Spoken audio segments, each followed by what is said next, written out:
Strah. Strah, ta neracionalni človeški strah, ki je gotovo najbolj nevaren, bolj nevaren od samega virusa, je tudi odigral verjetno največjo vlogo v samem dogajanju v zadnjih 2 letih.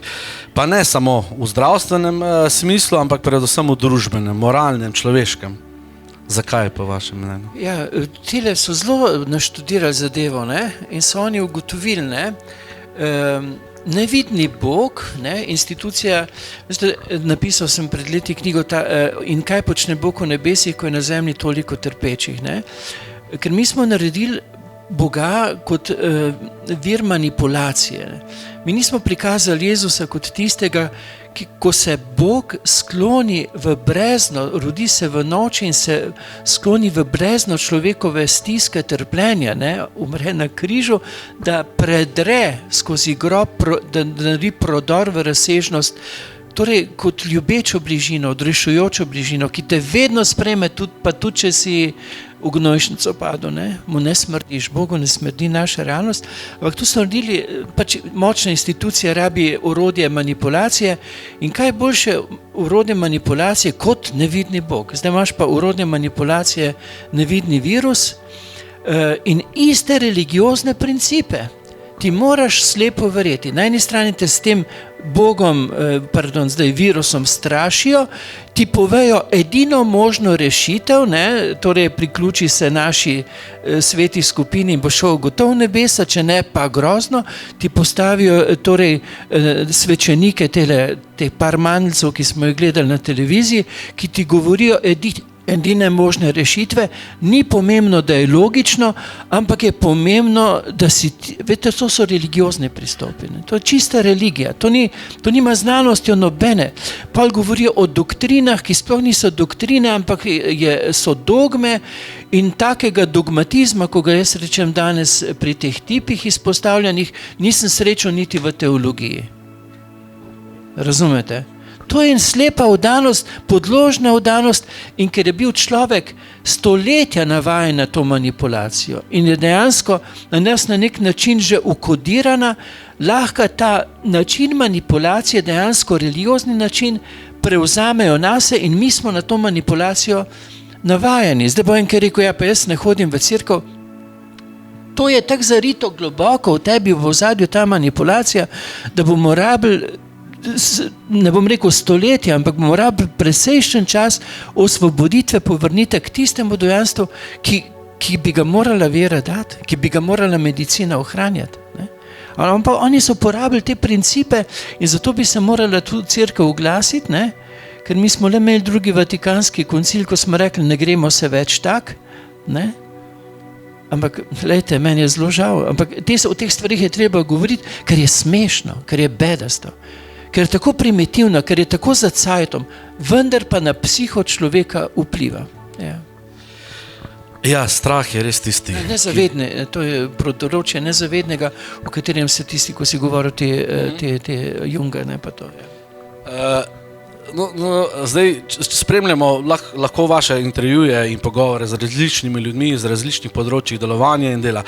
Pri večini pa so te teme pogovora usmerjene v različne spremembe, ki bi jih kot človeštvo, kot ljudje morali udejaniti za boljši jutri nas samih in seveda tudi naših zanamcev.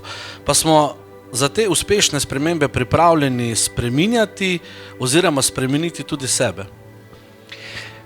Glejte, prej sem govoril, da gre za dejansko, da je kozmično to pogojeno. Meni en prijatelj govori, ampak zdaj to ne bom znal povedati, kaj se nagne proti središču galaksije in takrat naš planet Zemlja se neki, ali zdaj ne vem, to sem pozabil. In takrat se začne zavest sama po sebi dvigovati. Kaj je bilo vprašanje? Torej, če smo pripravljeni sami, pričakujemo spremembe, če smo na sebi pripravljeni delati. Ne rabimo biti mi pripravljeni, to nas bo nagnalo v to. Zavest se prebuja sama po sebi. Mi, recimo to, kar bom zdaj rekel, bom dal sporednico za pisanje, recimo kakšne knjige, jaz sem pripravljen, da bom vložil napor, ampak pol mi pa vse pomaga. kaj je to, kaj mi pomaga. Tako, ko je nastajala knjiga Vstanimo v suženjstvo zakleti, ima skoraj 1000 strani, je rekel ne bom omenjal imena, ki je precej znana osebnost, Karel ima za pisanje gotovo nekaj sodelavcev in plačuje ga neka tajna organizacija. Vam moram povedati, nimam, pa nihče me ne plačuje.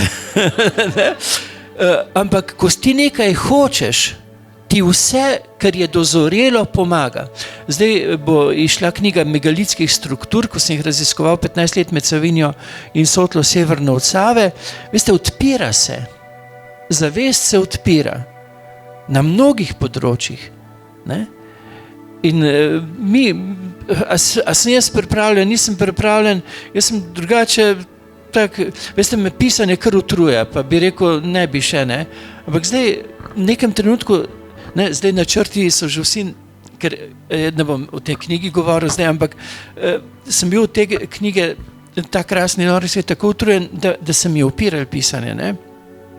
Ampak par dni nazaj sem bil pritegnjen.